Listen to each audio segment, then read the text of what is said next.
Types of POP டிஸ்இக்விலிபிரியம். செலுத்து நிலை சமநிலையற்ற நிலையினுடைய வகைகள். சமநிலை இல்லாமல் போகிறதுக்கான எத்தனை வகைகள் இருக்குது அப்படிங்கிறது, எத்தனை வகையில் சமநிலை இல்லாமல் இருக்கும்.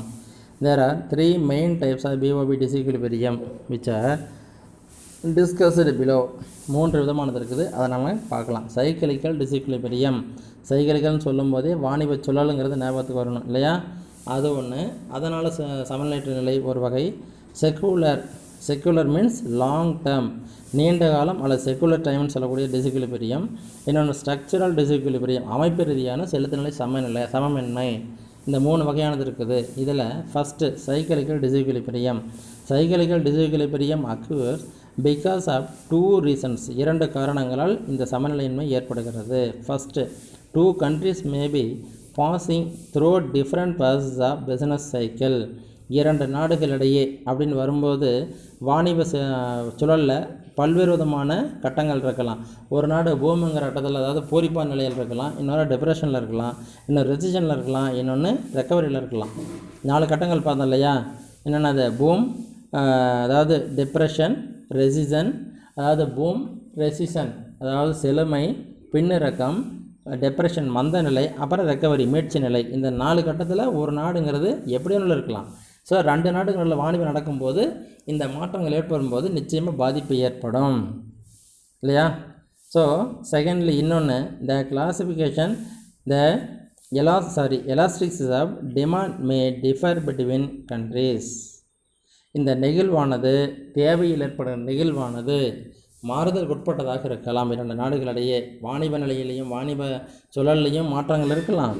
அதே மாதிரி தேவையின் அளவிலும் மாற்றங்கள் ஏற்படலாம். இதனால் வேலையின், அதாவது இந்த சமநிலையானது சமநிலையின்மைங்கிறது வாணிப சுழலின் காரணமாக ஏற்படுவதாக இருக்கும். இது ஒரு வகை. செக்குலர் டிஸ்இக்விலிபிரியம், நீண்ட காலத்தில் ஏற்படுகின்ற சமநிலையற்ற நிலை. The secular or long run disequilibrium in POB occurs because of long run and deep seated changes in an economy as it advances from one stage of growth to another.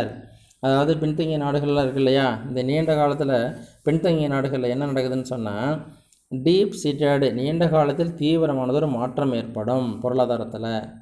அதில் advances from one stage to growth another, ஒரு வளர்ச்சியினுடைய ஒரு கட்டத்திலிருந்து மற்றொரு கட்டத்துக்கு செல்கின்ற சூழ்நிலை ஏற்பட வாய்ப்புகள் உண்டு. நீண்ட காலத்தில் ரொம்ப நாள் கஷ்டப்பட்டு மேலே வரணும்னு சொல்கிறாங்க இல்லையா, அந்த மாதிரியான ஒரு கட்டங்கள் வரலாம். இந்த இனிஷியல் ஸ்டேஜ் ஆஃப் டெவலப்மெண்ட், இந்த நிலையில் வளர்ச்சியின் ஆரம்ப கட்டத்தில் டொமஸ்டிக் இன்வெஸ்ட்மெண்ட் எக்ஸிட்ஸ், உள்நாட்டு முதலீடானது அதிகமானதாக இருக்கும். Domestic savings exits domestic saving, domestic investment உள்நாட்டு முதலீடு அதிகமானதாக இருக்கும். எக்ஸிட்ஸ் டொமஸ்டிக் சேவிங்ஸ், அதாவது உள்நாட்டுடைய சேமிப்பை விட முதலீடு அதிகமாக இருக்கும். அப்போ என்ன அர்த்தம்? கூடுதலாக கடனெல்லாம் வாங்கி முதலீடு அதிகமாக போட்டிருக்கோன்னு அர்த்தம் வளர்ச்சியின் ஆரம்ப கட்டத்தில். அண்டு இம்போர்ட்ஸ் எக்ஸிட்ஸ், இறக்குமதி அதிகமாக இருக்கும் ஏற்றுமதியை விட. ஓகேவா? இம்போர்ட் எக்ஸிட்ஸ் எக்ஸ்போர்ட்ஸ், ஏற்றுமதியை விட இறக்குமதி அதிகமானதாக இருக்கும்.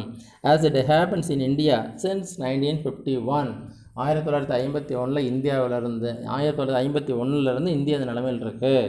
வளர்ச்சியின் ஆரம்ப கட்டத்தில் தான் நம்ம என்ன இருக்குன்னு சொல்கிறாங்க. ஆரம்ப கட்டத்தில் எப்போ என்ன இருக்கும்? முதலீடு அதிகமாக தான் இருக்கும். இருக்கிற சேமிப்பு எல்லாம் விட முதலீடு அதிகமாக போட்டால் கடன் வர தான் செய்யும். அதே மாதிரி ஏற்றுமதியை விட இறக்குமதி அதிகமாக இருக்கும்போது பிரச்சனைகள், செலுத்து நிலை சமநிலையின்மையெல்லாம் வரதான் செய்யும். இந்தியாவில் 1951 இந்த நிலைமை இருந்துக்கிட்டே இருக்குது. அதே மாதிரி ஸ்ட்ரக்சரல் டிஸ்இக்விலிபிரியம், அமைப்பு ரீதியான சூழ்நிலையில் ஏற்படுகின்ற செலுத்து நிலை சமமின்மை. Structural changes in the economy may also causes balance of payments disequilibrium. இந்த அமைப்பு ரீதியான சூழ்நிலையில் அமைப்பு ரீதியான மாற்றத்தில் ஏற்படுகின்ற பொழுதும் பொருளாதாரத்தில் செலுத்து நிலை சமநிலையின்மை ஏற்படலாம்.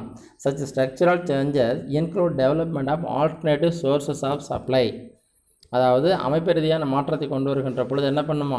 ஆல்டர்னேட்டிவ் சோர்சஸ் ஆஃப் சப்ளை, அளிப்பின் வழங்கல்களில் ஒரு மாற்றத்தை, ஒரு சரியானது ஒரு மாற்றத்தை ஏற்படுத்த வேண்டிய சூழ்நிலை ஏற்படலாம். இந்த மாதிரியே செஞ்சுட்டு இருந்தோமா சரி வராது. என்ன பண்ணும்?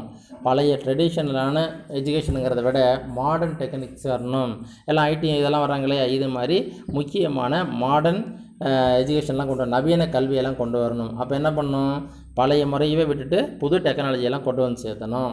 நல்ல மெத்தட்ஸ் எல்லாம் கொண்டு வரணும், நிறைய செலவாகும் இல்லையா. ஸோ இது மாதிரியானதெல்லாம் மாற்றங்களை ஏற்படுத்தும் பொழுது வளங்களில் மாற்றங்களை ஏற்படுத்தும் பொழுது டெவலப்மெண்ட் ஆஃப் பெட்டர் சப்ஸ்டியூஷன்ஸ் வளர்ச்சிக்கு தேவையான சரியான பதிலீடுகளை கொண்டு வரும் பொழுதும் exertion of product resources or changes in transport routes and cost என்ன பண்ணுறதான் உற்பத்தி வளங்கள் தீர்ந்து போகலாம், எக்ஸர்ஷன் ஆயிடலாம், ப்ரொடக்டிவ் ரிசோர்ஸஸ் காணாமல் போயிடலாம் அல்லது குறைஞ்சி போயிடலாம் அல்லது மாற்றங்கள் ஏற்படலாம். இதில் சேஞ்சஸ் இன் டிரான்ஸ்போர்ட் ரூட்ஸ் போக்குவரத்து வழித்தடங்களில் மாற்றமோ அல்லது செலவுகளோ அதிகமாகலாம்.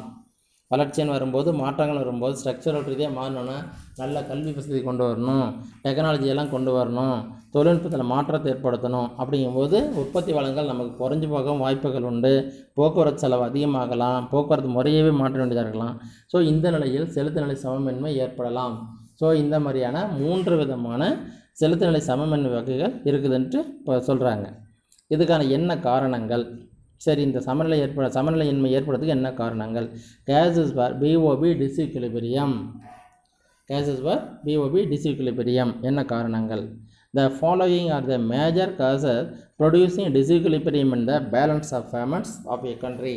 ஒரு நாட்டுடைய செலுத்து நிலை சமமின்மைக்கு 3 பல்வேறு விதமான காரணங்களை மிக முக்கியமான காரணங்களாக சொல்லலாம். சைக்கிளிக்கல் ஃப்ளக்சுவேஷன்ஸ், அதை தான் எடுத்தோன்னே அங்கே பார்த்ததையே அப்படியே காரணமாக எழுதுகிறோம். அதாவது வாணிப சொல் ஏற்படுற நெகிழ்வு நிலை ஃப்ளக்சுவேஷன், வாணிப சொல் ஏற்படுற மாற்றங்களால். Cyclical disequilibrium in different countries caused by their cyclical fluctuations.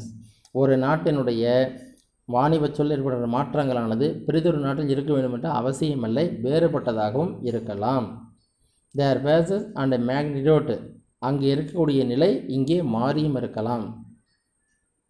World trade strengths, உலக அளவிலான வாணிபத்தில் ஸ்ட்ரெங்ஸ் அதாவது டூரிங் டிப்ரெஷன் மந்த காலத்தில் உலக பன்னாட்டு வாணிபத்தில் சுருக்கம் ஏற்படலாம், குறைந்து போக வாய்ப்புகள் உண்டு. While trade fluctuations during prosperity flourishes, அதாவது ஃப்ளோரிசஸ்னா விரிவடைதல், எக்ஸிடென்ட் ஆகுதல். World trade strengths during depression சொல்லக்கூடிய மந்த காலத்தில் பன்னாட்டு வாணிபத்தில் ஒரு சுருக்கமான ஒரு இணக்கமற்ற நிலை ஏற்படலாம். எல்லாம் இவங்க ஏற்றுமதியை குறைச்சிக்கிறதுக்கு வாய்ப்புகள் உண்டு. வயல் ட்ரேட் அதுலேயே டூரிங் ப்ராஸ்பரிட்டி, அந்த வாணிப சுழல் இருக்கு இல்லையா, அந்த டிப்ரெஷனான அந்த மந்த காலத்தில் வாணிபத்தில் ஒரு சுணக்கம் ஏற்படும். அதுவே செழிப்பான நிலையில் டூரிங் ப்ராஸ்பரிட்டி, செழிப்பான சூழ்நிலையில் வாணிபம் எப்படி இருக்கும்? நல்ல அதிகமானதாக இருக்கலாம். ஃப்ளோரிசஸ் நல்ல அதிகப்படியான வாணிப நிலை ஏற்படலாம். இது சாதாரணமாக நடக்கூடியதான். ஸோ மந்த காலத்தில் சுருங்குவதும் நல்ல செழிப்பான காலத்தில் அதிகமாவதும் இயற்கையான ஒன்று. ஸோ இது ஒரு காரணமாக வச்சுக்கலாம். ஸ்ட்ரக்சரல் சேஞ்சஸ், அதே தான் முன்ன சொன்னதே தான்.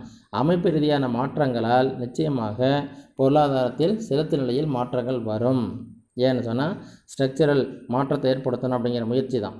Structural disequilibrium caused by the structural changes brought by huge development and investment programs in the developing countries. வளர்ந்து வருகின்ற வளர்ச்சியற்ற நாடுகள் என்ன செய்யும்? வளர்ச்சிக்காக ஹூஜ் டெவலப்மெண்ட், மிகப்பெரிய அளவிலான வளர்ச்சிக்கான சூழலை உருவாக்குவதற்காக மிகப்பெரிய அளவில் முதலீட்டு திட்டங்களை எல்லாம் நிறைவேற்றி கொண்டிருக்கும். இருக்கிறது எல்லாம் கைக்கு மீறி செலவு பண்ணலாம், வெளிநாட்டில் கடன் வாங்குறது, உள்நாட்டில் கடன் வாங்குறது எல்லாத்தையும் பண்ணுறதுன்னு சொல்லி அந்த செலவுகள் எல்லாம் கொண்டு வந்து என்ன பண்ணோம்? தேவையான அளவு கடன்களை உருவாக்கி அதிகப்படியாக வரவை விட அதிகமாக மிகப்பெரிய திட்டங்கள், மூலதன திட்டங்கள்லாம் போட்டு வளர்ச்சியடைய முயற்சிகளை செய்யும். அப்போது நம்ம நாடு பழைய மாதிரி இருக்கக்கூடாது, ஒரு புதுமையான நிலைமைக்கு வரணும். அப்படிங்கிற சூழ்நிலை வரும்போது நிச்சயமாக செலவு அதிகமாகும். Such economics may have high propensity to import for want of capital for rapid industrialization. சில பொருளாதார அமைப்பில் என்ன இருக்குது? செழிப்பான நிலை வரணும், ஹை ப்ரெஃபரன்ஸ், நல்ல ஒரு வளமான நிலைக்கு வரணும்னு சொன்னால் என்ன பண்ணணும்? Want capital for rapid industrialisation, தொழில் மயமாக மாற்ற வேண்டும் நம்ம நாட்டை. அப்போ அதிகப்படியான முதலீடு போடணும்.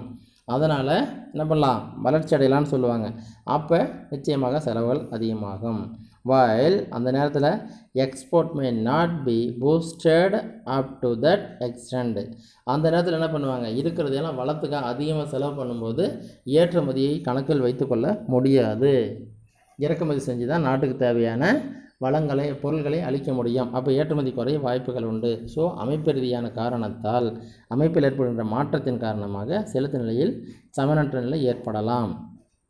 டெவலப்மெண்ட் எக்ஸ்பெண்டிச்சர், அடுத்தும் அதே தான், முன்னேற்றத்திற்கான செலவுகள், மேம்படுத்திக்கலாம் தன்னை எப்படியாவது மேலே கொண்டு வந்துடணுங்கிறதுக்காக செய்கின்ற செலவுகள், development expenditure. Development disequilibrium is caused by rapid economic development which result in income and price effects. மிகப்பெரிய அளவிலான சமனற்ற நிலையை போக்குவதற்கு, அதாவது டெவலப்மெண்ட் டிஸ்இக்விலிபிரியம் இஸ் caused, இதுக்கான காரணம் என்னன்னு சொன்னால் ரேபிட் எக்கனாமிக் டெவலப்மெண்ட், மிக தீவிரமானது ஒரு பொருளாதார வளர்ச்சியை கொண்டு வருவதற்காக முயற்சி செய்கின்ற பொழுது என்னாகுது, அதனுடைய விளைவு இன்கம் அண்டு ப்ரைஸ், வருமானத்திலும் விலையிலும் பாதிப்பை ஏற்படுத்துகின்றது. தி லெஸ் டெவலப்டு கண்ட்ரீஸ், அதாவது எல்டிசின்னு சொல்கிறாங்க இல்லையா, அந்த நாடுகள், வறட்சி குறைந்த நாடுகள், early stage of development are not self sufficient, வளர்ச்சியின் ஆரம்ப கட்டத்தில் சுயசார்பாக இருக்க இயலாமல் இருக்கும். சுயசார்பான தன்னை மட்டுமே நம்பியிருக்க முடியாது, பிற நாடுகளையும் சார்ந்தே வாழ வேண்டியதாக இருக்கும்.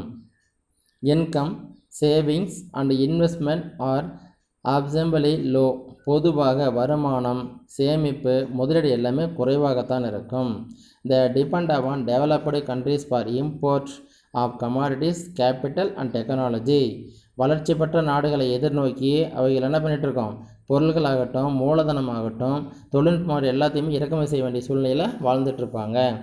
எக்ஸ்போர்ட் பொட்டென்ஷியல் இஸ் லோ, ஏற்றுமதிங்கிறது பொதுவாக குறைவாக இருக்கும். And import intensity is high, இறக்குமதிங்கிறது மிக அதிகமானதாக இருக்கும். So the LDC suffer from adverse BOP. So வளர்ச்சி குறைந்த நாடுகள் என்ன பண்ணோம், எல்டிசிங்கிற வளர்ச்சி குறைந்த நாடுகள் இந்த செலுத்து நிலை சமநிலையின்மையை எதிர்கொள்ள வேண்டியதாக இருக்கலாம். அடுத்தது கன்சூமரிசம், அதாவது நுகர்வுன்னு சொல்லக்கூடியது, நுகர்ச்சி முறையில் மாற்றங்கள். Balance of payment positions of a country is adversely affected by a huge increase in consumption. இதுக்கு இந்த பிஓபிக்கு மிக முக்கியமானது என்னவாக இருக்குது, எதை தீர்மானிக்குது, நாட்டினுடைய அட்வர்ஸ்லி அஃபெக்ட், மிக மோசமான தாக்குதலுக்கு என்னென்னா ஹூஜ் இன்க்ரீஸ் இன் கன்சம்ஷன், நுகர்வில் ஏற்படுகின்ற மிகப்பெரிய மாற்றங்கள் அதிகரிக்கிறது, செலவு தாறுமாறாக அதிகமாகிறது, பொருள் வாங்குறதுக்கு, நுகர்வு பண்ணுறதுக்கு எல்லோரும் மக்கள் ரெடியாக இருக்கிறது. This increases the need for imports and degrees the capacity to export. மக்கள் எல்லாம் நிறைய பொருளை வாங்கணும்னு முயற்சி பண்ணிகிட்டு இருக்கும்போது என்னாகும், இறக்குமதி அதிகமான வேண்டியதாக இருக்குது, ஏற்றுமதியை குறைக்க வேண்டியதாக போயிடுது, ஏற்றுமதி திறனை குறைஞ்சி போயிடுது. Demonstration effect.